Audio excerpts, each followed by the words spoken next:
They called it the Rivonia trial. But I knew they were judging my spirit, not just my fate. I stood not as a prisoner, but as a witness to injustice. I wore no chains inside. I had already freed my soul. They asked if I had anything to say, and I gave them truth. I said, I am prepared to die. I did not say it for glory or pride. I said it because freedom, once dreamed, cannot be buried again. The cause of equality lit a fire in me no judge could extinguish. I stood firm, unshaken, free. My words were not meant to echo in court. They were meant to shake a nation awake. I spoke for every child buried in silence, every worker whipped without name, every mother denied a voice. Silence in that room would have been betrayal. I had nothing left to lose, only a vision left to defend. A vision of a South Africa where dignity walked beside every man, where justice did not wear a color. In that courtroom, I lit a flame they could not contain. No matter the verdict they declared, I looked into the judge's eyes and saw not power, but fear disguised as robes. I felt no hatred, only clarity. I stood with memory of my father's land stolen, of brothers beaten, of laws forged in cruelty. I did not whisper my ideas. I roared them with steady breath. I am prepared to die, not in despair, but with purpose. For a future unseen, for a child unborn, I stood ready. Because if death was their answer to truth, then I had already defeated them by speaking it aloud, unafraid. Death was a shadow I had already greeted. But dignity, that was a choice. They could chain my hands, but not my resolve. They wanted me to beg, to bend, to break. I stood instead. I stood for every child told they were less, for every man stripped of his rights.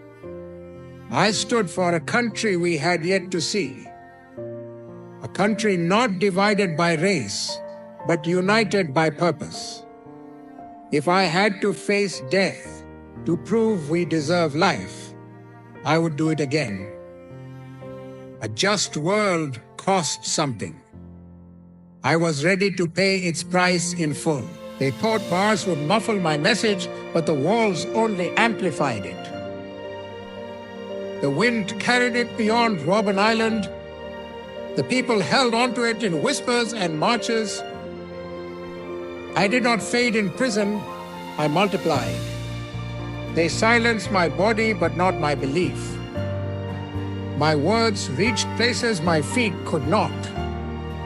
In chains, I still led. In isolation, I still inspired. My sentence became a symbol. The cell became a signal. I was not broken. I was becoming the voice of millions. That courtroom made it echo forever. What would you say if, given one final speech, would you speak with rage or purpose? I did not beg that day. I built. With words as bricks, I laid the foundation for a future unchained. The world doesn't need more silence. It needs courage wrapped in calm. It needs voices willing to echo truth when truth is most dangerous. That is what I became in court. Not a man waiting for mercy, but a mirror to injustice.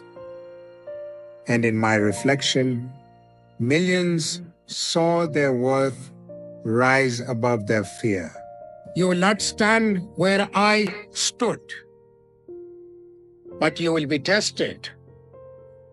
You will face your moment when silence is safer than truth.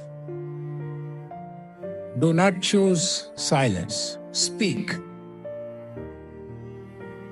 Rise. Be the voice that fear cannot drown. The world will tell you comfort is the goal, but justice is born in discomfort. It is born in risk, in loss, in standing alone.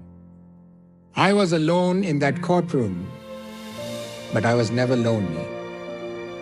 I stood with history, with ancestors, with hope itself. And when you rise, you too will carry that same flame forward. My trial ended. Yours begins. Carry the fire I left behind. When the time comes, do not shrink. Say what must be said. Loudly, clearly, bravely. The world may not be ready for your truth. Say it anyway. The future listens when the present speaks with courage. I was one voice, but now you are many. Do not let that voice fall silent. In your hands is the work I began. In your breath is the freedom I dreamed. Speak it, live it, defend it. Your words will build what chains once tried to break.